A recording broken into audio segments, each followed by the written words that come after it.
Yahweh Shama, Dieu est là, il pourvoira. Et effectivement, durant toute l'année écoulée, le Seigneur, il a été là, au contrôle de nos vies. Même si nous avons eu des temps difficiles, des périodes de deuil, moi-même j'ai vécu effectivement un deuil dans ma famille, mais nous avons vu que le Seigneur est là et il ne nous donne pas du moins des épreuves au-delà de nos forces. Il nous donne toujours le moyen de pouvoir nous en sortir. Même si nous sentons qu'il est loin, mais le Seigneur, il est là. Il est fidèle, il ne nous abandonne pas. Et que nous puissions vraiment ne jamais oublier ses bienfaits. Même dans les difficultés, il agit. Il est au contrôle de nos vies et il nous montre son amour chaque jour. Donc vraiment que nous puissions encore lui être reconnaissants, infiniment reconnaissants pour sa grâce et que nous puissions encore le remercier en tout temps. Comme dans Éphésiens 5, verset 19, il est dit « Remerciez Dieu en tout temps et en toutes circonstances. Bénis l'Éternel, mon âme. »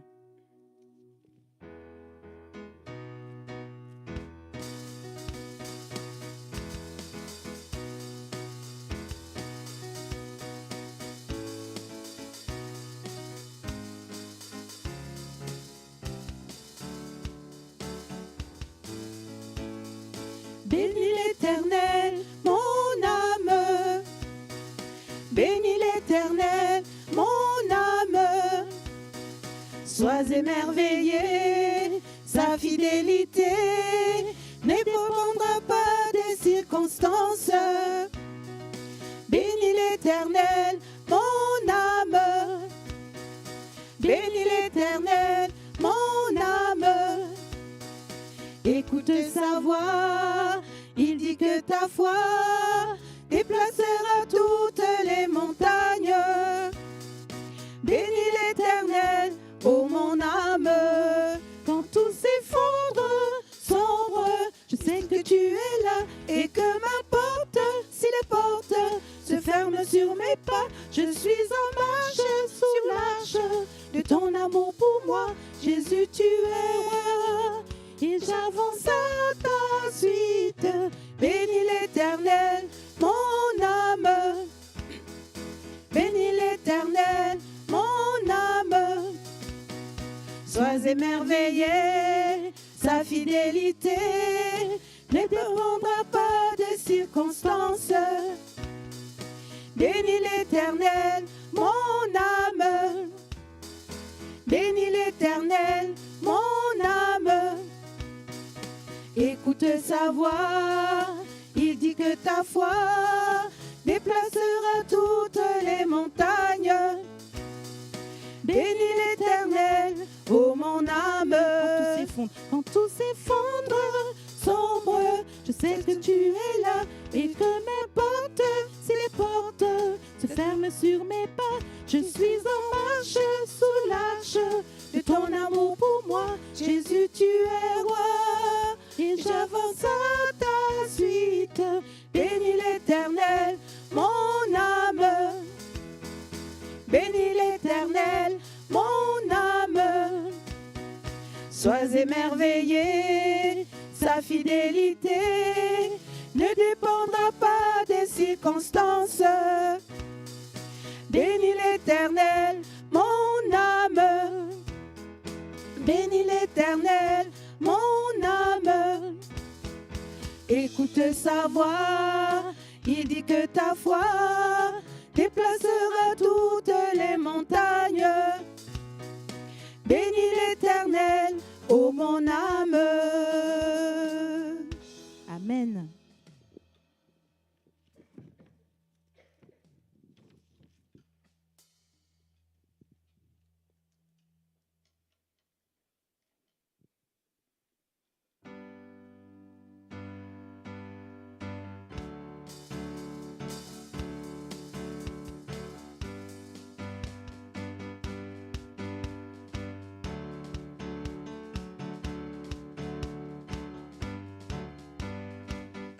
Le vol de la tempête vient assombrir ton ciel bleu. Au lieu de baisser la tête, quand les bienfaits de Dieu. Compte les bienfaits de Dieu, mets-les tous devant tes yeux. Tu verras en adorant combien le nombre en est grand. Quand sur la route glissante, tu chanceles sous ta croix, pense à cette main puissante qui t'a béni tant de fois. Compte les bienfaits de Dieu, mets-les tous devant tes yeux. Tu verras en adorant combien le nombre en est grand. Si tu perds dans le voyage plus d'un cher et doux trésor, pense au divin héritage qui là-haut te reste encore. Compte les bienfaits de Dieu, mets-les tous devant tes yeux. Tu verras en adorant combien le nombre en est grand. Bénis donc, bénis sans cesse ce Père qui chaque jour répand sur toi la richesse de son merveilleux amour. Compte les bienfaits de Dieu, mets-les tous devant tes yeux. Tu verras en adorant combien le nombre en est grand. Tu verras en adorant combien le nombre en est grand.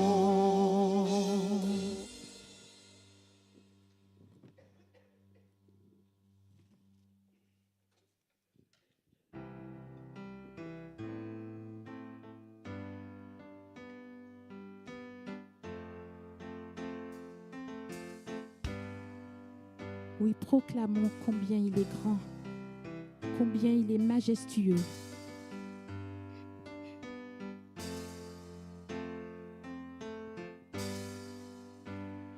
Quand je songe l'univers,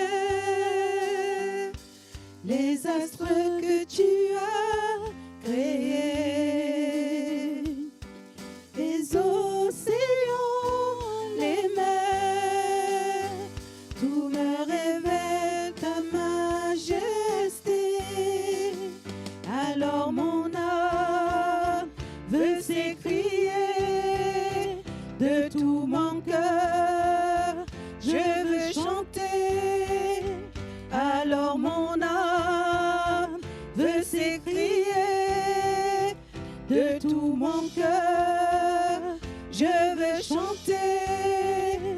Oh Dieu, tu es infiniment grand, éternel puissant, roi majestueux.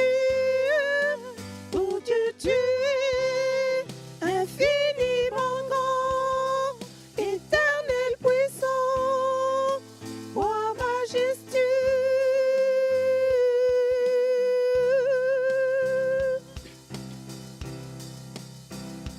Quand je songe que tu m'as fait, que tu t'es révélé à moi, que pour moi tu as tout créé, tout me révèle ta bonté.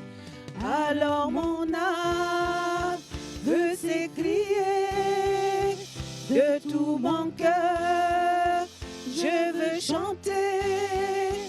Alors mon âme veut s'écrier de tout mon cœur, je veux chanter.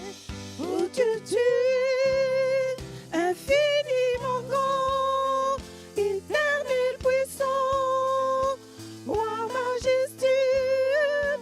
Oh Dieu, tu es infiniment grand, éternel puissant, roi majestueux.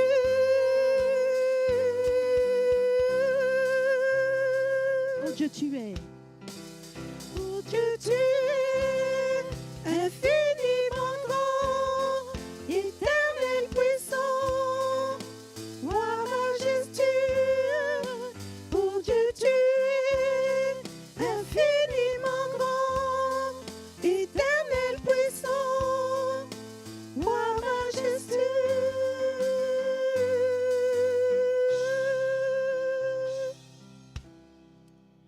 Oui, Père éternel, tu es digne d'être élevé. Vraiment, Seigneur, tu nous montres chaque jour ton amour. Mais vraiment que nous puissions être dignes, Seigneur, de pouvoir t'appartenir. Vraiment, Seigneur, tu es venu, Seigneur, sur cette terre pour nous sauver, nous qui ne le méritons pas.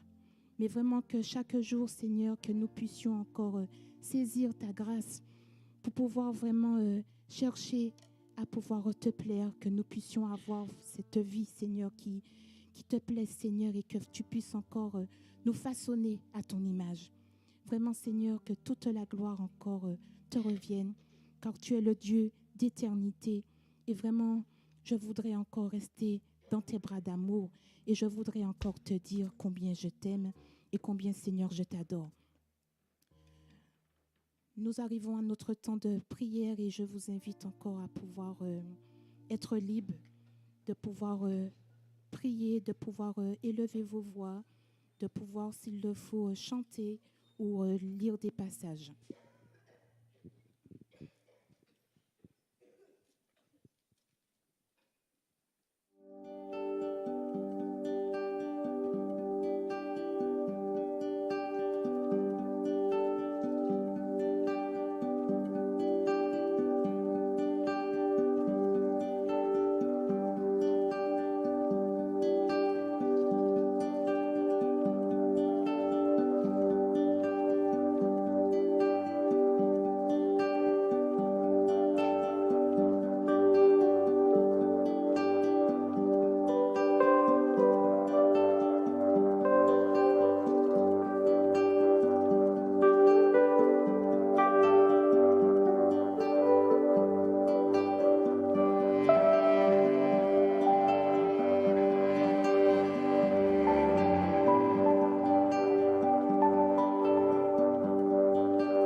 propose de lire.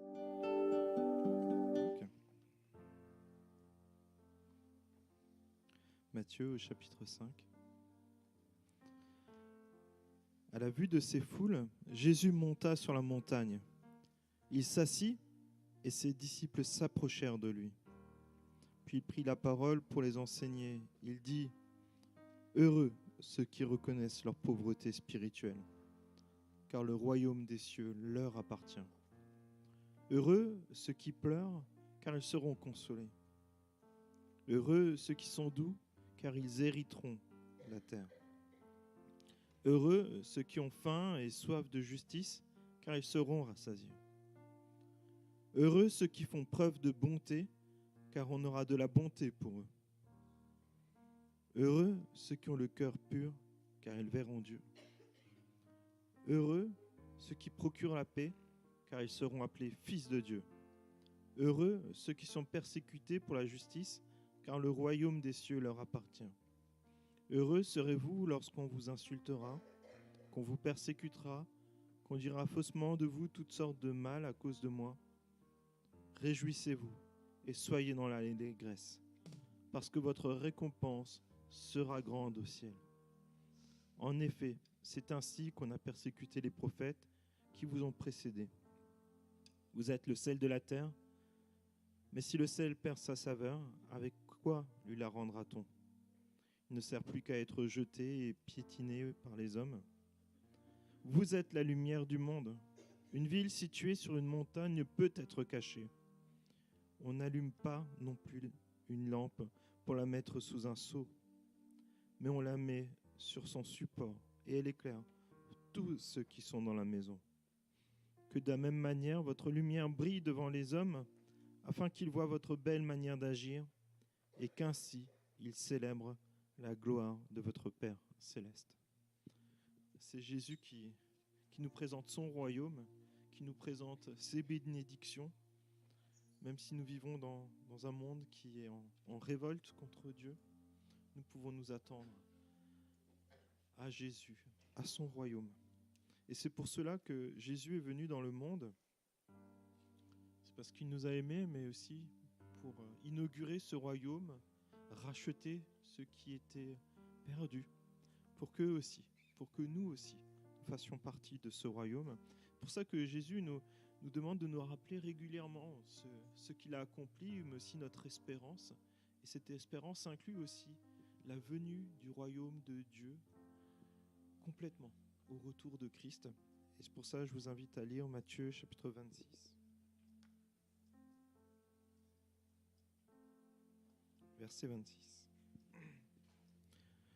Pendant qu'il mangeait, Jésus prit du pain et prononça la prière de bénédiction. Puis il le rompit et le donna aux disciples en disant : Prenez, mangez, ceci est mon corps. Il prit ensuite une coupe et remercia Dieu, puis il la leur donna en disant : Buvez-en tous, car ceci est mon sang, le sang de la nouvelle alliance qui est versé pour beaucoup pour le pardon des péchés.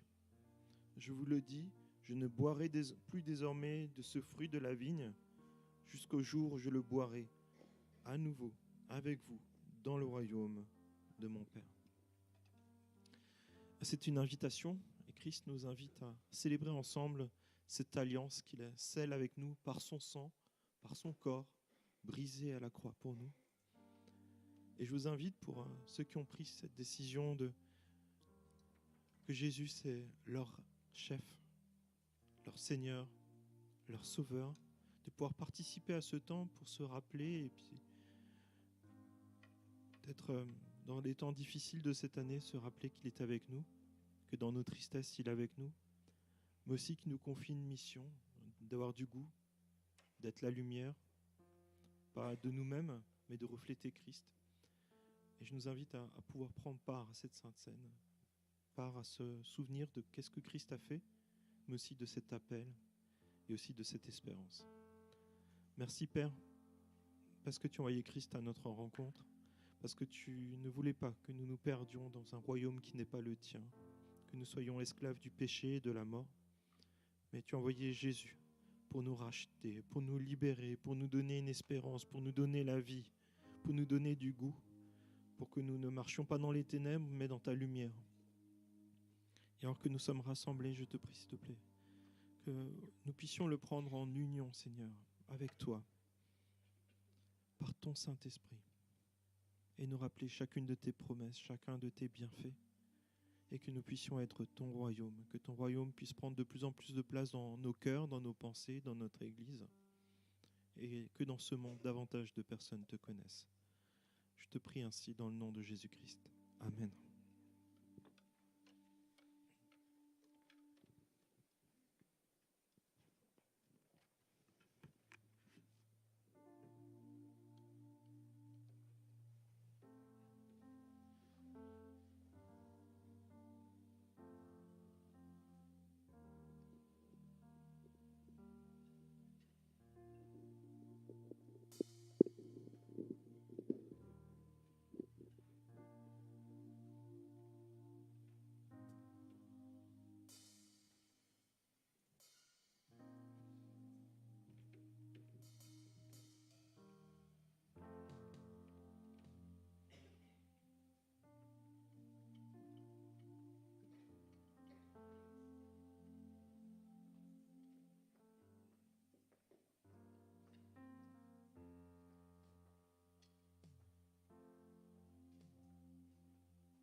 Jésus est notre Sauveur et Seigneur. Nul n'est comme lui.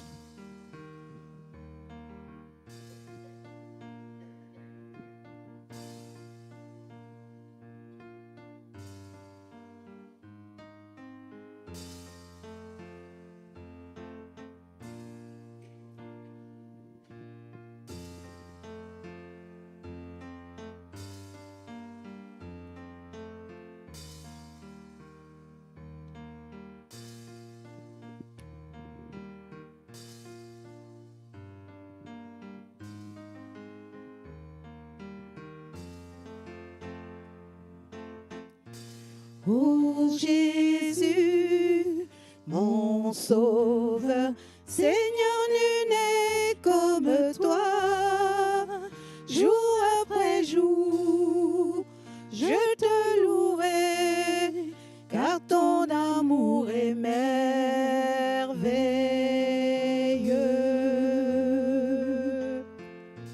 Mon abri, mon refuge, mon réconfort, mon rocher, tout ce qui vit, ce que je suis, ne cesse de t'adorer.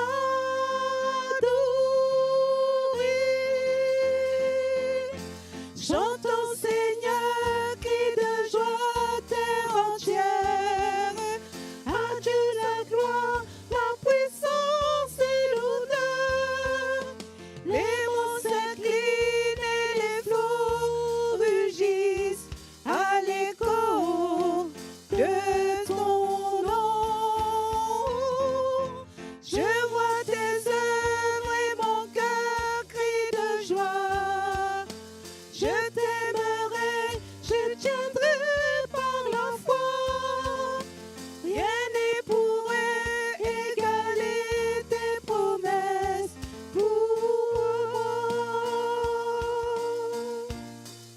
ô Jésus. Ô Jésus, mon sauveur, Seigneur, nul n'est comme toi. Jour après jour, je te louerai, car ton amour est merveilleux.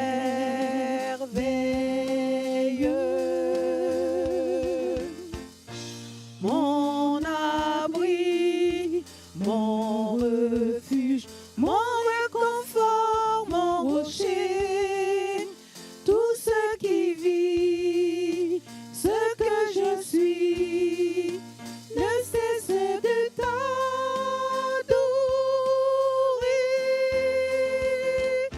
Chantons Seigneur, cri de joie, terre entière, à Dieu la gloire, la puissance et l'honneur. Les monts s'inclinent et les flots rugissent à l'écho de ton nom. Je vois tes œuvres et mon cœur crie de joie. Je t'aimerai, je tiendrai par la foi. Rien ne pourrait égaler tes promesses pour moi. Rien ne pourrait égaler tes promesses pour moi. Amen.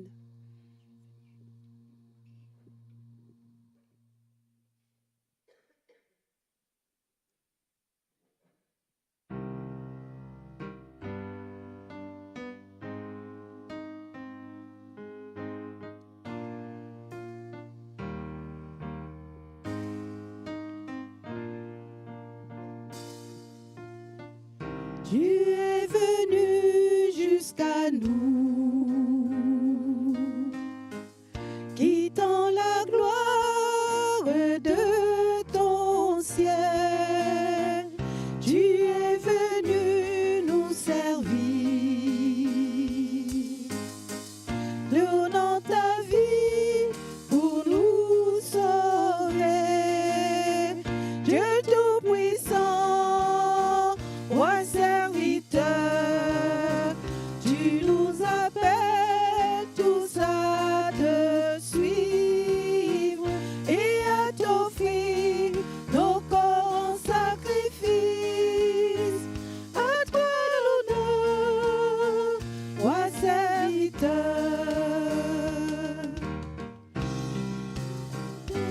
De douleur, où mon fardeau brise à ton cœur, tu dis adieu dans ta plaie. Ta volonté et non la mienne. Dieu Tout-Puissant, roi serviteur, tu nous appelles tous à te suivre et à t'offrir nos corps en sacrifice. À toi l'honneur, roi serviteur.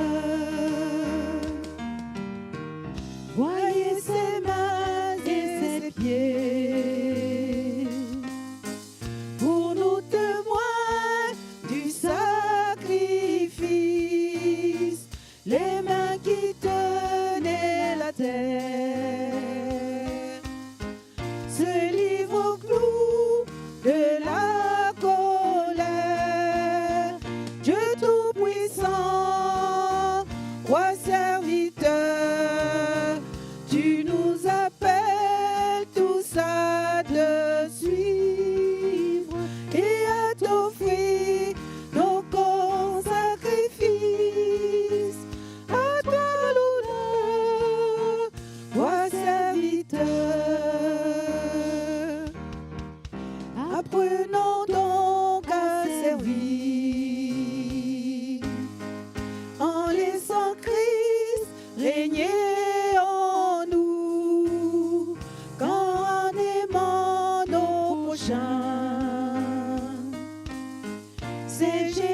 pour les annonces.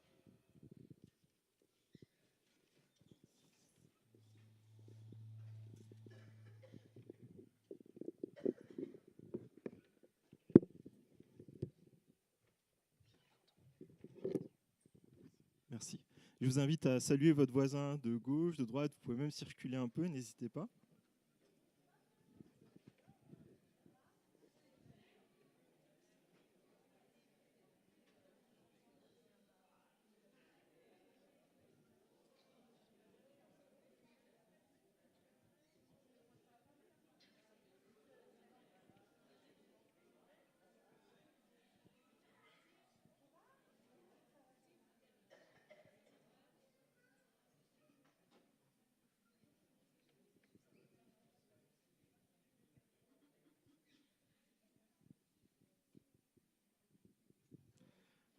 Encore bienvenue à chacun et chacune, que vous veniez pour la première fois ou les premières fois ou dimanche après dimanche. On est content aussi de pouvoir se retrouver pour ce dernier dimanche de l'année pour être reconnaissant à Dieu parce qu'il a été présent en tout temps, en toute situation.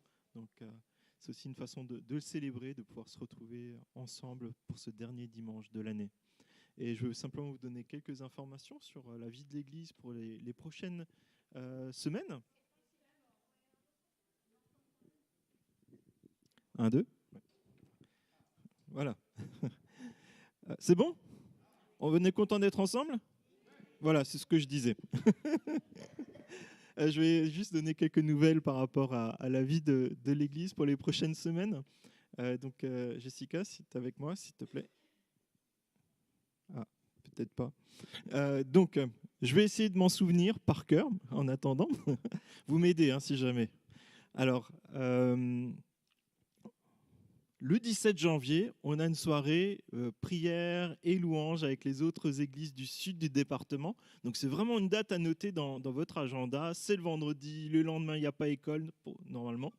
Donc vraiment, je vous invite à pouvoir participer à ce temps de communion fraternelle, aussi ce temps de prière avec nos autres frères et sœurs des autres églises. Et suite à ça aussi, on aura un temps de collation qu'on va préparer et partager avec nos frères et sœurs des autres églises. Donc notez-le dans votre agenda. Si vous le faites là, maintenant, il n'y a aucun problème. Vous avez le droit de sortir votre téléphone s'il y a besoin. Je vais continuer à me souvenir de tête les prochaines étapes.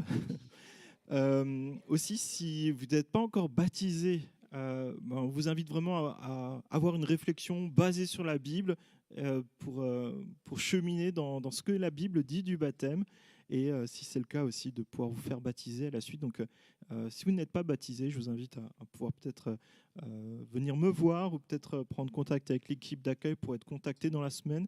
Mais voilà, on pense que c'est vraiment quelque chose d'important pour montrer qu'on appartient à Christ, qu'on veut le suivre. Et voilà, c'est une grande bénédiction, une grande grâce aussi de pouvoir vivre cette étape importante du baptême. Aussi, il y a des formations qui sont prévues au mois de janvier, donc j'ai plus la date exacte en tête, mais ça sera une formation sur les bases bibliques du salut. Alors, je pense qu'on pourrait tous dire le 27 25, d'accord. Notez-le, le 25 janvier, il y a une formation sur les bases bibliques du salut. Et le principe, c'est de pouvoir vraiment avoir des choses consistantes qui sont dans la parole de Dieu pour savoir pourquoi nous sommes sauvés, pourquoi nous appartenons à Christ. C'est pour nous-mêmes, pour être fortifiés dans notre foi, dans notre espérance, mais aussi dans notre reconnaissance à Dieu, mais aussi pouvoir le partager à d'autres. Et on pense vraiment que c'est quelque chose qui est important pour la vie de notre Église, que nous sachions vraiment répondre de notre foi sur les principes, sur la base de la Bible.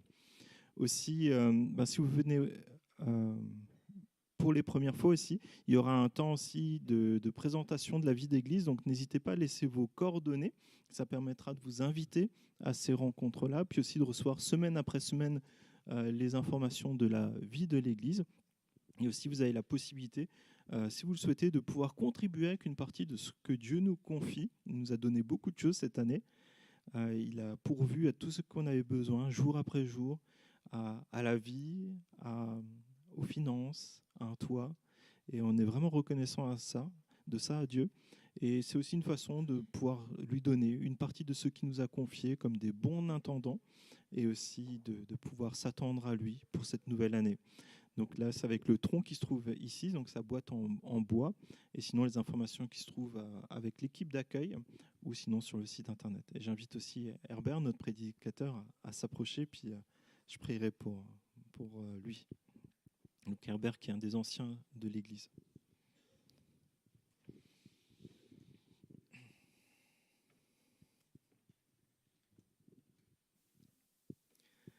Merci Père de tes bienfaits. Je te remercie parce que tu as été présent avec nous durant toute cette année et je te prie, s'il te plaît, que tu nous aides encore à être à ton écoute en ce jour, que vraiment ta parole puisse vraiment produire du fruit en abondance dans nos vies pour que nous te ressemblions davantage. Et Seigneur, je te prie, s'il te plaît, d'utiliser Herbert pour vraiment que ta parole soit proclamée, que ton Saint-Esprit puisse l'utiliser pour nous faire grandir et que ta gloire soit manifestée dans nos vies, dans notre Église et dans cette région où tu nous places. Je te prie ainsi dans le nom de Jésus. Amen.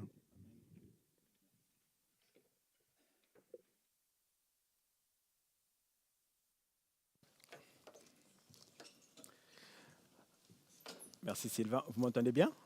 Ah. Merci. En tout cas, ça fait plaisir d'être là avec vous pour ce dernier dimanche de l'année, comme on l'a rappelé. Dans 2 jours, en effet, 2024 tirera sa révérence et nous rentrerons... Ah, on n'entend pas. Alors, on va me rajouter un peu de voix. Je disais donc que 2024 touche à sa fin et nous rentrons dans la nouvelle année 2025. Et en général, la fin de l'année, c'est propice au bilan, à faire un bilan. En début d'année, on prend des résolutions. Et à la fin de l'année, on regarde si on a tenu ces résolutions. Et pour certains, vous recevez aussi peut-être des sollicitations de la sécurité sociale pour faire un bilan de santé.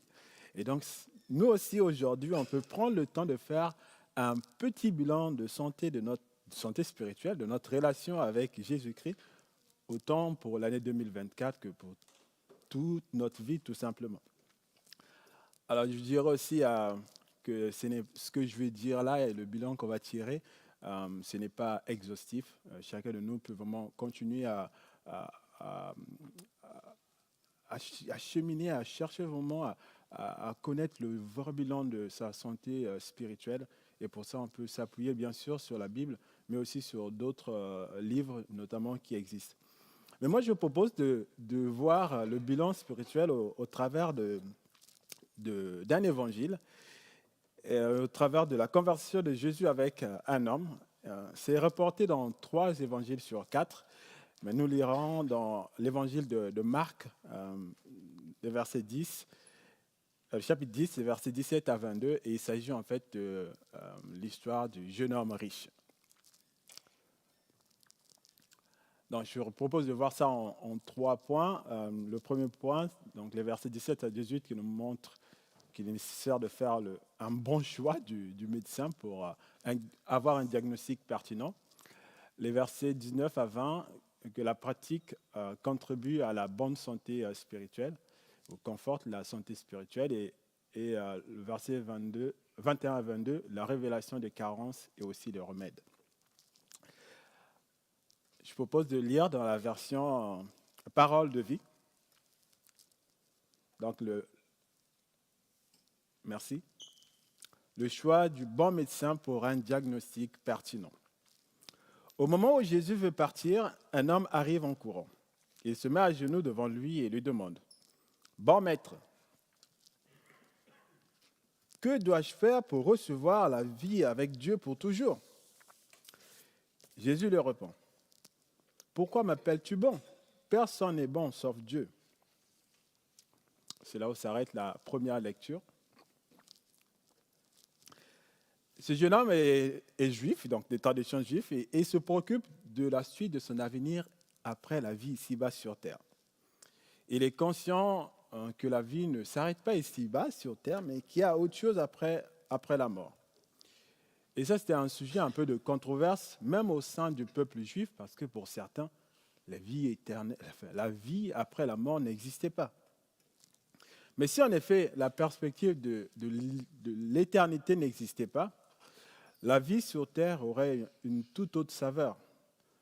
Que l'on meure riche ou pauvre, jeune ou vieux, la vie sur terre aurait une autre saveur. Que l'on meure riche ou pauvre, jeune ou vieux, le sort serait le même, puisqu'aucun ne se souviendra de sa vie sur terre. Vivre pour l'éternité avec Dieu, c'était sa volonté originelle. Vivre l'éternité aux côtés de Dieu. C'est la volonté originelle de Dieu pour les hommes et les femmes qu'il a créés. Et plutôt que de se complaindre dans sa filiation biologique avec Abraham, ce jeune homme a saisi que la vie éternelle découlera de sa propre relation avec Dieu, et non de celle de ses ancêtres, Abraham, Jacob, on peut citer d'autres. Ainsi, il voudrait s'assurer qu'il est bien sur la bonne voie.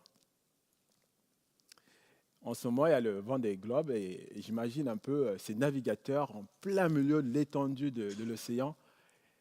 Et s'ils n'avaient pas un GPS, une boussole pour leur indiquer qu'ils étaient sur la bonne voie, en fait, ils pourraient tourner en rond des années, ou des mois ou des années dans l'océan, sans atteindre en fait l'objectif. Pour son bilan spirituel, ce jeune homme fait appel au meilleur et au véritable médecin spirituel, Jésus-Christ, l'homme parfait et le Fils unique de Dieu. Était-ce un hasard? Avait-il saisi que celui qui se tenait là devant lui et qu'il qualifiait de bon était le Fils de Dieu, capable de lui confirmer s'il était bel et bien sur le droit chemin ou s'il faisait fausse route? Dieu seul est bon, dit Jésus. La bonté est un caractère de Dieu. Si on peut dire de quelqu'un qu'il est bon, un jour si vous me le dites, ça me fera plaisir, cela demeure quelque chose de relatif et aussi de temporaire. Aucune personne ne fait preuve de bonté en tout temps, de manière permanente. Mais la Bible nous rappelle que Dieu est bon en tout temps. Dieu est bon en tout temps. Et cette vertu est vraiment fondamentale pour un diagnostiqueur qui, de plus, a le remède pour guérir toutes sortes de maladies. Sans doute dans votre entourage, ou peut-être même vous-même, vous avez déjà eu cette expérience des patients atterrés par la brutalité de l'annonce d'une pathologie par des médecins manquant d'empathie. Jésus est bon et il fait preuve d'empathie. Et je pense que pour nous aussi, là, il y a quelques leçons à tirer. Est-ce que nous sommes conscients de l'enjeu de notre séjour ici-bas sur terre? Est-ce que nous sommes conscients de l'enjeu de notre séjour ici-bas sur terre? Si vous n'avez pas encore reconnu Jésus comme Seigneur et Sauveur, il est encore temps de se positionner. Et pour ceux qui ont confessé Jésus comme leur Seigneur et leur Sauveur, ils sont appelés à la persévérance et à la vigilance. Tout comme le jeune homme riche ne s'est pas contenté de sa filiation biologique avec Abraham pour avoir la vie éternelle, ne soyons pas des chrétiens de nom, mais des disciples de Jésus-Christ. C'est-à-dire des personnes qui ont cru en lui comme Seigneur et Sauveur et qui ont une relation intime avec lui. Et cela se traduit par une obéissance à sa parole. Reconnaissons l'autorité de Jésus-Christ et prenons conscience de l'enjeu de notre passage ici-bas sur terre. Et faisons le bilan d'étape de notre relation avec Jésus-Christ. Il est plein de bonté et d'empathie.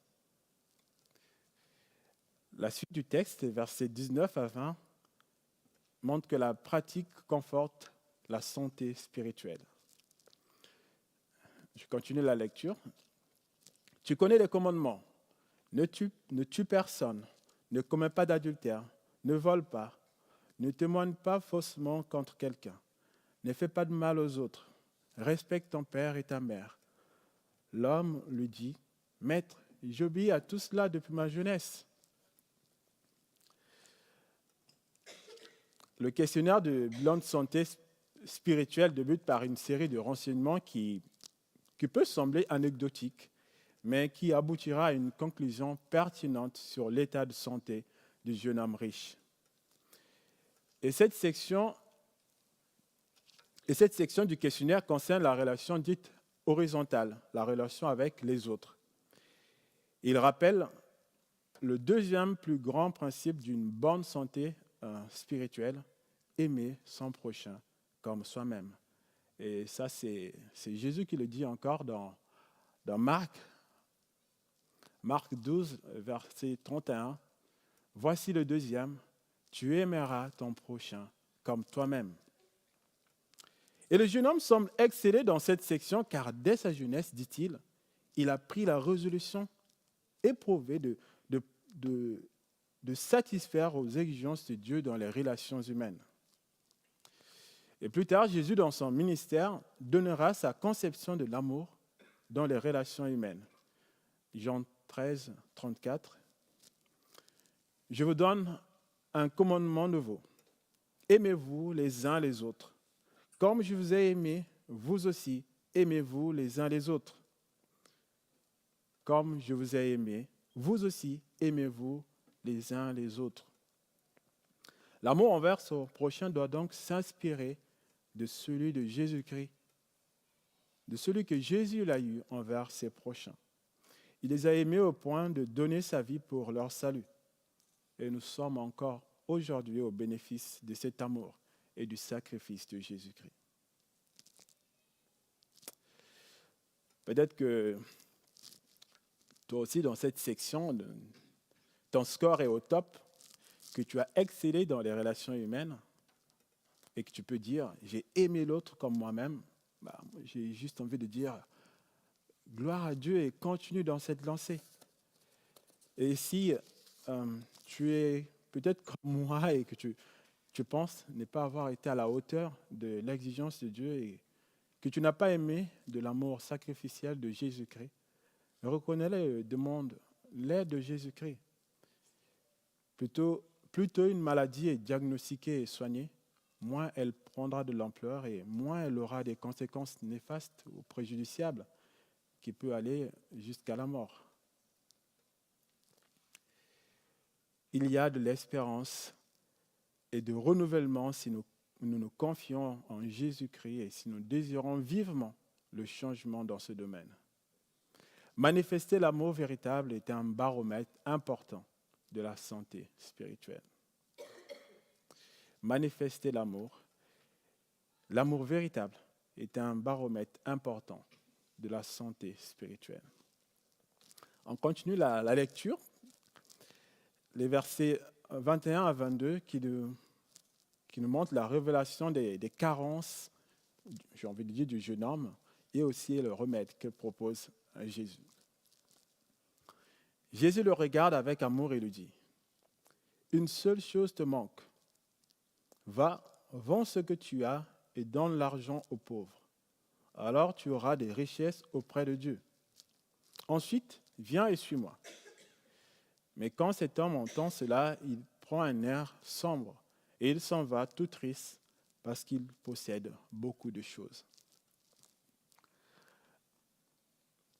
Dans un bilan de santé, ce qui est superficiel n'est souvent pas pertinent pour pouvoir juger de la bonne santé. Parfois, une prise de sang peut être nécessaire et ça fait parfois mal. Ou un scanner, ou une IRM. Et après, un diagnostic avantageux, j'ai envie de dire, pour le jeune homme riche, comme si Jésus, le diagnostiqueur, plein d'empathie, ne l'avait pas choisi par hasard, il avait vraiment choisi pour l'encourager. En commençant par un questionnaire qui le conforte, qui conforte le jeune homme. Jésus approfondit le diagnostic. Et Jésus lui fait une demande qui révèle sa carence et prescrit un remède guérisseur.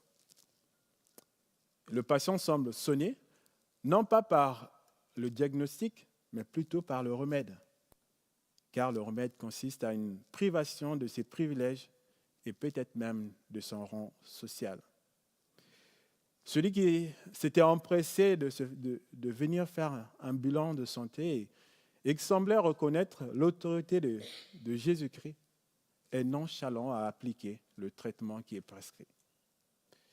Et en refusant de vendre ses biens et de donner l'argent de la vente aux nécessiteux, ce diagnostic révèle que le jeune homme riche n'a finalement pas réellement respecté le deuxième plus grand commandement, aimer son prochain comme soi-même. Parce que là, Jésus lui donne l'occasion de faire davantage de bien et de manière significative, plutôt que superficielle et superflue. Charles Spurgeon a dit qu'aimer Dieu, c'est aussi être attentif aux intérêts des autres. Aimer Dieu, c'est aussi être attentif aux intérêts des autres. Et en refusant d'exécuter la demande de Jésus de le suivre, il révèle surtout qu'il ne reconnaît pas finalement l'autorité de Jésus. Et il contrevient donc au premier plus grand commandement qu'il en trouve dans Deutéronome 6, les versets 4. Tu aimeras l'Éternel, ton Dieu, de tout ton cœur, de toute ton âme, de toute ta force. Tu aimeras l'Éternel, ton Dieu, de tout ton cœur, de toute ton âme et de toute ta force. Jésus, par sa demande, établit le bon diagnostic de l'état de santé du jeune homme riche. Il souffre d'idolâtrie. Les biens matériels ont pris la première place dans son cœur. L'histoire ne nous dit pas quelle a été la décision finale de ce jeune homme riche. Est-ce qu'après une introspection, après avoir réfléchi, avait-il répondu à l'appel de Jésus-Christ? En était-il resté là? Lui qui était conscient de la vie éternelle, n'aurait-il pas su faire la part des choses entre des biens matériels périssables qu'il laisserait ici-bas sur terre et une vie éternelle aux côtés et dans la gloire de l'Éternel? Nous ne le savons pas. Le texte ne le dit pas. Pour chacun de nous ici présents, nous sommes acteurs de notre relation avec le Seigneur Jésus-Christ. Est-elle existante, inexistante, au point mort ou en pleine harmonie? Nous écrivons notre propre histoire avec Jésus et Dieu. Et notre bilan de santé spirituelle révélera sans doute une ou des carences. Mais ce n'est pas une fatalité. Il y a 4 jours, nous nous sommes souvenus de la naissance de Jésus-Christ, le Fils de Dieu. Emmanuel, Dieu avec nous. Jésus, le diagnostiqueur, est présent et nous accompagne sur le chemin de la guérison. Jésus, le diagnostiqueur, ne nous accable pas. Bien au contraire, il est conscient de notre besoin et de notre état. Toujours dans l'évangile de Marc, au chapitre 2, et verset 17, Jésus dit ceci: ce ne sont pas les bien portants qui ont besoin de médecins, mais les malades. Je ne suis pas venu appeler les justes, mais des pécheurs à changer d'attitude. Même si notre bilan de santé spirituelle révèle des carences, ce n'est pas une fatalité. Il y a de l'espérance et de l'espoir. Pour 2024 et pour les années antérieures et peut-être aussi pour l'année à venir, mais d'abord pour les années passées, on peut vraiment se poser cette question-là personnellement. Qu'est-ce que le Seigneur veut que nous cédions pour avoir une bonne santé spirituelle? Qu'est-ce qui nous a empêchés de pouvoir répondre à l'appel de Jésus? Et dans plusieurs domaines. J'ai listé un certain nombre de domaines, libre à vous de pouvoir le compléter, ce n'est pas exhaustif. Mais par exemple, dans la reconnaissance de l'autorité de Dieu dans ma vie, est-ce que Dieu a vraiment une place centrale dans les diverses sphères de ma vie? Dans la lecture de la parole de Dieu, est-ce que je je prends... Merci. Est-ce que je prends le temps de lire la parole de Dieu parce qu'elle est essentielle, que Jésus il a dit que nous manger le repas physique ne suffit pas, mais qu'il nous faut aussi manger le repas spirituel, sa parole. La prière, est-ce que je prends le temps de prier? Est-ce que c'est un domaine dans lequel où je suis assidu? Et moi, j'ai vraiment été émerveillé de voir que Jésus, le Fils de Dieu, qui était parfait, il prenait du temps de prière avec lui.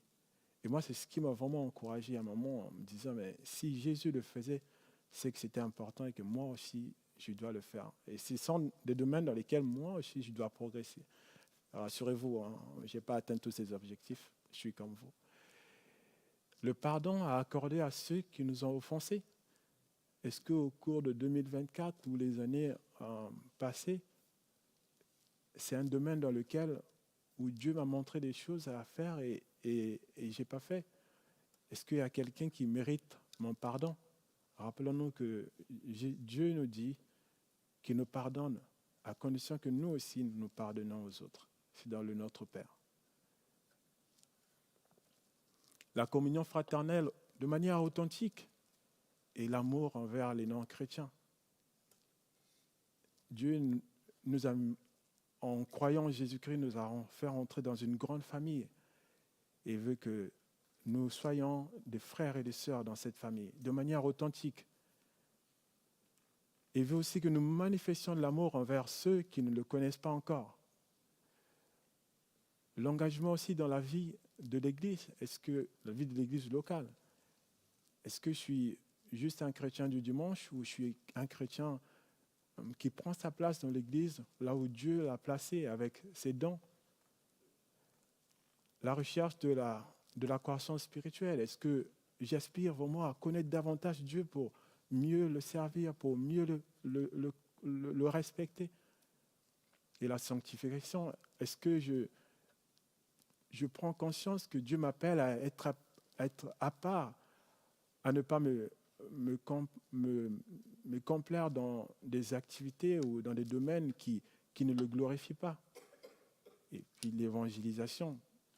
Si on est là aujourd'hui, vous et moi, si nous avons cru en Jésus, c'est qu'il y a un jour quelqu'un qui nous a parlé de Dieu. Et Dieu veut aussi que nous fassions de même, que nous puissions parler de lui à ceux qui ne le connaissent pas ou à ceux qui ne l'ont pas encore choisi comme Seigneur et Sauveur. Merci. Vous pouvez vraiment continuer cette liste-là, mais elle nous rappelle juste que notre relation avec Dieu doit être sincère, palpable, et que nous devons progresser dans des domaines qui nous confortent vraiment dans notre relation avec Dieu. Dans la suite de l'histoire du jeune homme riche, les disciples de Jésus s'étonneront de ses parents, disant que il est plus facile à un chameau de passer dans le trou d'une aiguille qu'à un riche d'entrer dans le royaume des cieux. Mais moi, je suis très étonné par ça. Et les disciples vont s'exclamer, alors, qui peut être sauvé? Qui donc peut être sauvé? Qui donc peut être sauvé? Et Jésus donne la réponse. Marc 10, verset 27. Il est écrit que Jésus le regarde et leur dit, pour les hommes, c'est impossible, mais pour Dieu, mais non pour Dieu. En effet, pour Dieu, tout est possible. Pour les hommes, c'est impossible, mais non pour Dieu. En effet, pour Dieu, tout est possible. Devant l'exigence de Dieu, sa perfection et nos carences, nous pouvons penser à tort qu'il est impossible de lui plaire et d'accéder à la vie éternelle. Jésus nous rappelle que les hommes et les femmes ne le peuvent pas par leurs propres efforts, à cause du péché. Mais que cela est possible à Dieu. C'est Dieu qui sauve du péché et accorde la vie éternelle. C'est ce que nous rappelle Jean 3,16. Car Dieu a tant aimé le monde qu'il a donné son Fils unique, afin que quiconque croit en lui ne périsse pas, mais ait la vie éternelle. Et au passage, j'ai envie de dire que ce texte ne dit pas du tout que les riches ne rentreront pas dans le royaume des cieux. Tous ceux qui mettent leur confiance en Jésus-Christ auront la vie éternelle. Et dans les 3 évangiles qui rapportent ce récit, donc Matthieu, Luc et Marc, cette histoire du jeune homme riche est précédée de la bénédiction des enfants par Jésus-Christ. C'est vraiment quelque chose qui m'a interpellé, que ce soit précédé par la bénédiction des enfants par Jésus. Ça m'a rappelé que, en fait, la volonté de Jésus, c'est de nous bénir aussi. Jésus veut nous bénir. Jésus veut nous bénir. Et pour cela, il faut adopter l'attitude des enfants, plein d'humilité et aussi de dépendance. Et la dépendance des enfants aux adultes, aux parents est vraiment totale. On peut dire que sans eux, sans les adultes, sans les parents, ils ne peuvent pas faire grand-chose. Et c'est ce que Jésus aussi dit pour tous ceux qui mettent leur confiance en lui. Il leur dit que sans lui, ils ne peuvent rien. Mais avec lui, ils peuvent. Peut-être pour 2025, nous pouvons établir des objectifs clairs dans les divers domaines spirituels avec l'aide de Dieu. Dieu a mis à nos côtés des frères et des sœurs pour nous encourager à grandir dans la croissance spirituelle, pour chercher à ressembler à Jésus-Christ. Dieu nous a donné aussi l'Église. Et l'Église met à disposition des moyens pour que nous puissions grandir. La prédication, des groupes de vie, l'enfance, le pré-ado, des jeunes, passerelles, groupe de dames, groupe d'hommes, groupe de maison. Il y a aussi des groupes de croissance. Et puis des formations, on en a parlé aux annonces. Encourageons-nous à établir des objectifs spirituels pour 2025. Et on peut emprunter ce qui se fait dans le monde professionnel. La méthode SMART, je ne sais pas si vous connaissez. On peut appliquer ça, la méthode SMART. S pour spécifique, M pour mesurable, A pour atteignable, R pour réaliste et T pour temporel. S, on peut y mettre dedans tous les domaines dans lesquels on veut avoir des objectifs et avancer. Tous ceux que j'ai cités moi, par exemple, la reconnaissance de l'autorité de Dieu, la lecture de la parole de Dieu, la prière, le pardon à accorder, la communion fraternelle et l'amour envers les non-chrétiens, l'engagement dans la vie de l'Église locale, la recherche de la croissance spirituelle, la sanctification, l'évangélisation. Et M, mesurable. Disons-nous par exemple des objectifs. Dans la lecture de la Bible, je vais lire au moins un chapitre, 2-3 versets de la Bible par jour. Et c'est vraiment quelque chose que l'on peut mesurer. Atteignable, être un peu modeste au début. Ne pas prendre des objectifs qui paraîtraient trop hautes. Réaliste, c'est vrai que parfois on a, dans nos vies, on a aussi une vie professionnelle qui peut faire que les activités, par exemple, auxquelles on aura du mal à participer de manière régulière, on peut avoir cette bonne volonté de pouvoir le faire, mais ça peut être pas réaliste. Mais on peut avoir un objectif réaliste. Par exemple, si je travaille deux dimanches sur 4, je travaille, je peux me dire les 2 autres dimanches, je m'organise pour être présent. C'est réaliste. Plutôt que de dire, voilà, je vais tout faire pour être présent que tous les dimanches, alors qu'on sait que dans sa vie professionnelle, on travaille le dimanche. Bon. Et ce ne sont pas visés ceux qui travaillent les samedis et le dimanche. C'est juste un exemple. Et puis temporel, ne pas donner un objectif qui ne sera pas mesurable, qui ne pourra pas être... qu'on ne peut pas mesurer en fait. On peut juste dire, OK, au cours de l'année 25, au cours de l'année 2025, je vais prendre le temps de lire ma Bible. En fait, c'est un objectif qui n'est pas du tout, qu'on n'a pas mis dans le temps, en fait. Et du coup, le grand risque, c'est de perdre de vue cet objectif et finalement ne jamais l'atteindre, ne jamais mettre des moyens pour l'atteindre.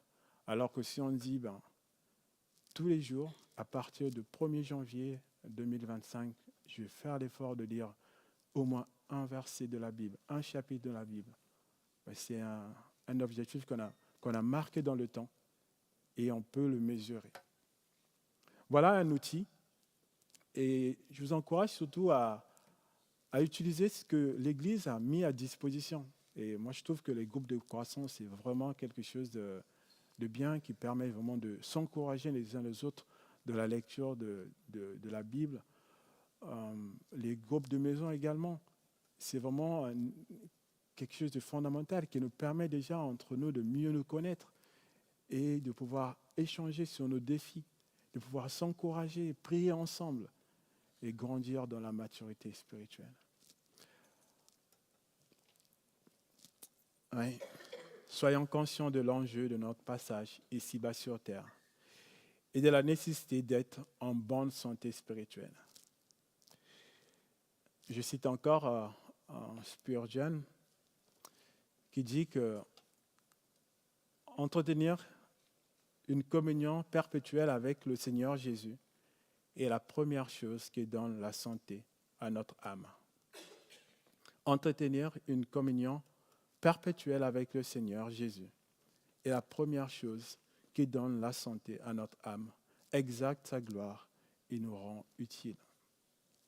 Alors nous savons ce qu'il nous reste à faire si nous voulons avoir une bonne santé spirituelle. C'est entretenir une communion perpétuelle avec Jésus-Christ. Je vous invite à la prière.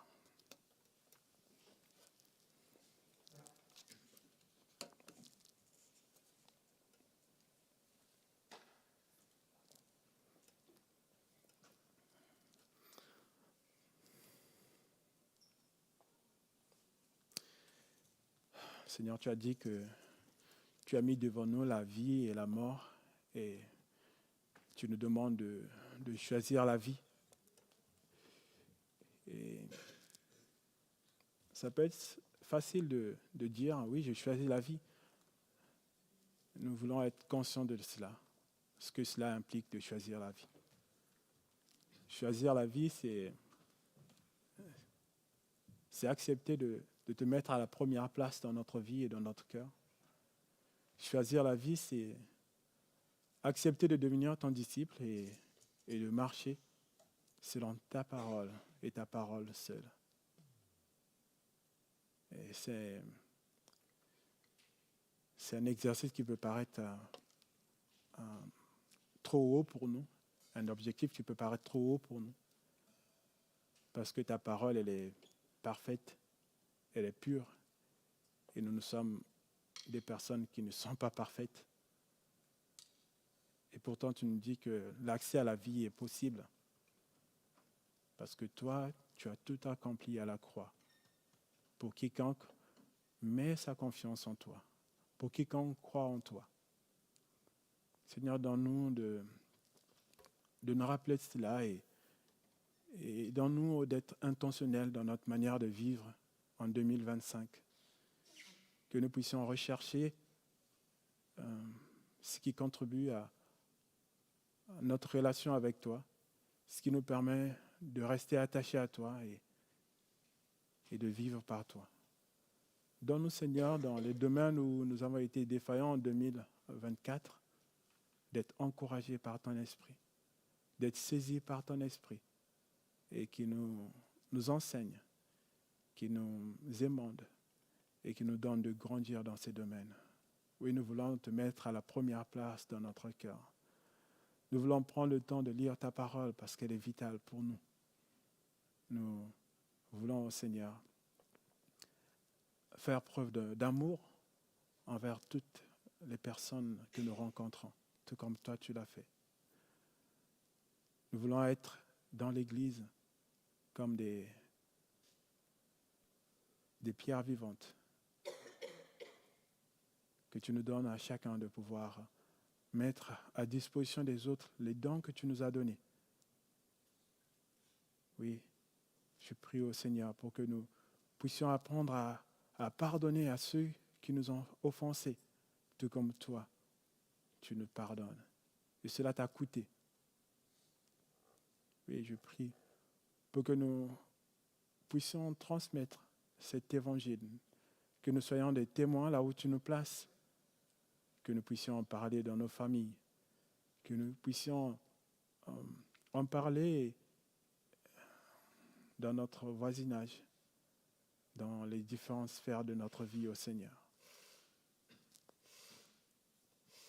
Oui, Seigneur, pour 2025, nous voulons vivre la communion avec toi.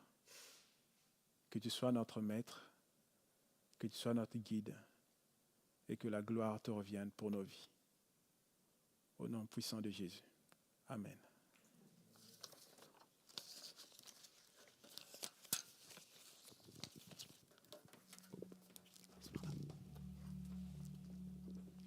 Oui, alors comme nous avons entendu, comme nous l'avons déjà lu, cherchons premièrement le royaume de Dieu et toutes ces choses nous seront données par-dessus tout, que nous puissions vraiment aspirer à pouvoir le plaire davantage dans notre vie de tous les jours.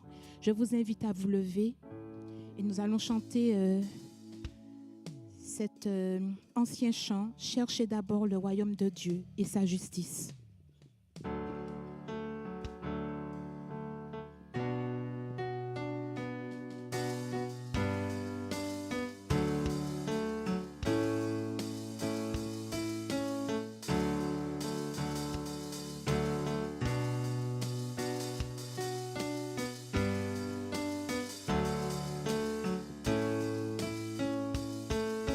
Cherchez d'abord le royaume de Dieu et sa justice, et toutes choses vous seront données en plus. Alléluia, alléluia.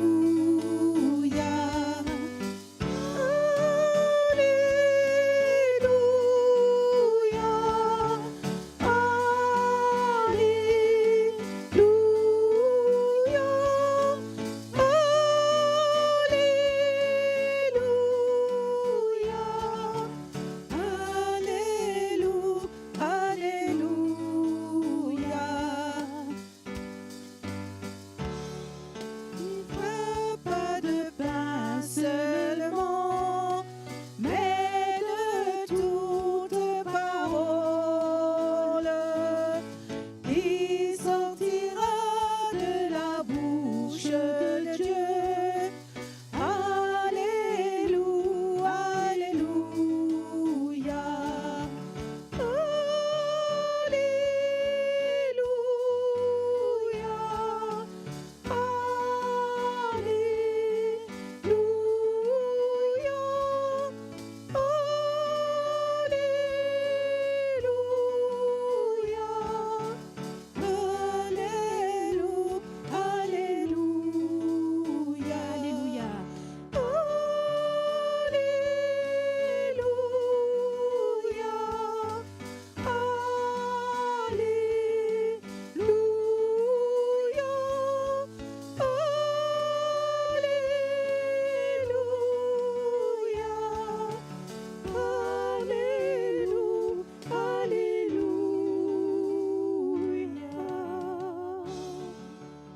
Amen. Je vous souhaite un bon dimanche dans la présence de notre Dieu, une bonne semaine et puis bon appétit.